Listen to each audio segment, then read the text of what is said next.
तो इस वक्त की बड़ी जानकारी रायपुर से। भूपेश कैबिनेट की बैठक होनी है। कैबिनेट बैठक में कई अहम फैसले होंगे और 12 बजे के करीब ये मीटिंग शुरू होगी और मुख्यमंत्री निवास पर ही ये मीटिंग होनी है। आपको बता दें, मछुआ नीति जिस पर लंबे वक्त से विचार विमर्श चल रहा था, उस पर मंजूरी मिल सकती है और ट्रांसफर पॉलिसी पर भी चर्चा होने की संभावना बताई जा रही है।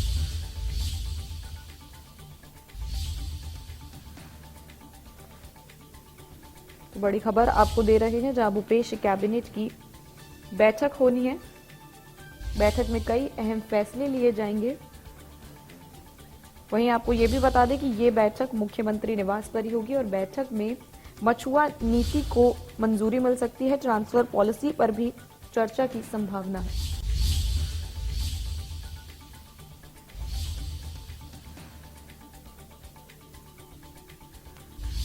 तो बड़ी जानकारी आपको दे रहे हैं, जहां मछुआ नीति है उसको मंजूरी मिल सकती है, वहीं ट्रांसफर पॉलिसी पर भी बात हो सकती है।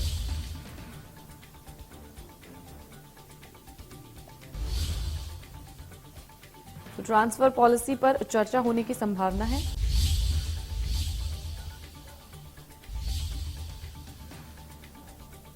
सिकंदर खान इस खबर पर ज्यादा अपडेट के साथ हमारे साथ लाइव जुड़ रहे हैं। सिकंदर, आपसे जानना चाहेंगे कि रायपुर में भूपेश कैबिनेट की अहम बैठक हो रही है, क्या कुछ इससे जुड़ी जानकारी? देखिए, आपको बता दूं कि जिस तरह से लगातार भेंट मुलाकात दौरे के कार्यक्रम के बाद लौटने के बाद प्रदेश के मुख्यमंत्री भूपेश बघेल लगातार बैठकें ले रहे हैं।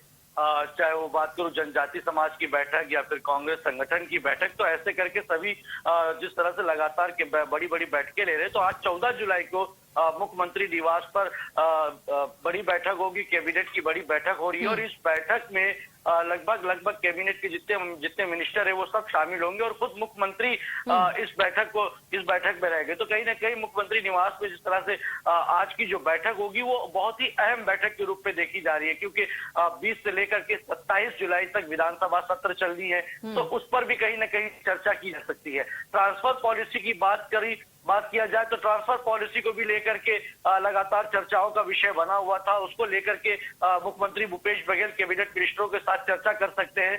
दूसरी बात आपको बता दूं कि मछुआ नीति काफी समय से इसकी मांग थी, तो आज कहीं न कहीं मछुआ नीति की भी जो मांग है वो भी पूरी हो सकती है, क्योंकि काफी समय से इस मांग को लेकर के कई बार बैठकें भी हो चुकी है, कई बार चर्चाएं भी हो चुकी है, विपक्ष भी लेकर कई बार इस विषय पर हमलावर भी नजर आई थी। और ऐसे में आज मछुआ नीति को भी यहाँ पर कहीं न कहीं इस मछुआ नीति को भी मांग जो है वो पूरी हो सकती है। तो जिस तरीके से लगातार मुख्यमंत्री भूपेश बघेल जितनी भी बड़ी बड़ी बैठकें हो रही है, वो सारी बैठकें इस समय मुख्यमंत्री निवास में ही हो रही है। और आज की जो बैठक है तो वो कहीं ना कहीं कैबिनेट के लिए बहुत बड़ी बैठक है और अहम बैठक के रूप में देखा जा रहा है। कई बड़े मुद्दों पर भी और भी बड़े मुद्दे होंगे जिस पर चर्चाएं की जा सकती है। जी सिकंदर, आपसे ये जानना चाहूंगी कि मछुआ नीति पर काफी वक्त से बात चल रही है, काफी वक्त से विचार विमर्श चल रहा है और लंबे वक्त से बात चल रही है कि इसको मंजूरी मिले या ना मिले, पर अभी भी संशय बना हुआ है कि इस बार भी मंजूरी मिलेगी या नहीं मिलेगी, इस पर कुछ जानकारी? बिल्कुल, देखिए आपको बता दूं जितने भी पेंडिंग मामले थे, जितने भी पेंडिंग ये थे, उन सभी को लेकर के मैंने बताया आपको, जिस तरह से लगातार मुख्यमंत्री भूपेश बघेल खुद जनजाति समाज की बैठक लिए थे, तो उसमें पूरे कैबिनेट उसमें जनजाति के विधायक मौजूद थे, मंत्री मौजूद थे। तो उसी तर्ज पर अगर बात किया जाए, आज की जो बैठक है सबसे बड़ी बैठक के रूप में इसको देखा जा सकता है, क्योंकि मछुआ नीति को भी मंजूरी मिल सकती है, क्योंकि लगभग काफी समय से संशय बना हुआ था और ऐसे में इसको मंजूरी मिलने की लगभग तय ही माना जा रहा है। दूसरी बात आपको बता दूं कि 20 से लेकर 27 जुलाई तक विधानसभा सत्र चलेगा, तो कहीं न कहीं विधानसभा सत्र को लेकर के भी मुख्यमंत्री भूपेश बघेल जिस तरह से कैबिनेट के साथ चर्चा करेंगे, तो ये भी कई विषयों पर यहाँ पर विधानसभा को भी लेकर के चर्चा हो सकती है। ट्रांसफर पॉलिसी की बात करें तो उस पर भी यहाँ पर चर्चाएं की जा सकती है। जी सिकंदर जी, आपसे ये भी पूछना चाहूंगी कि कब ये बैठक शुरू होने वाली है और कौन अहम लोग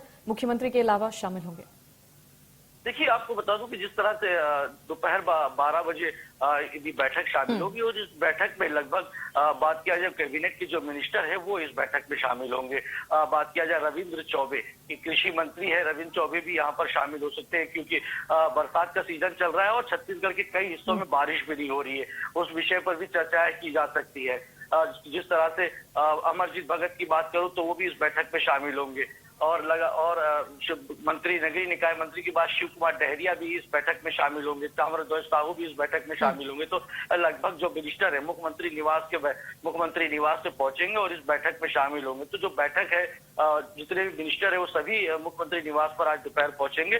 करीब 2 से ढाई घंटे की बैठक होगी और जिस विधानसभा सत्र से लेकर के सारे जो बड़े नियम थे उस सभी को लेकर के यहाँ पर चर्चाएं की जा सकती है। जी सिकंदर, आपने बताया कि बारिश को लेकर भी, क्योंकि कई इलाकों में ज्यादा बारिश हो रही है जिसके कारण जल भराव हो रहा है, काफी दिक्कतों का सामना करना पड़ रहा है, तो बारिश के साथ क्या, क्योंकि कोरोना भी रायपुर में तेजी से बढ़ रहा है और कई जगह और पैर पसार रहा है, तो क्या कोरोना को लेकर भी कैबिनेट में बात हो सकती है?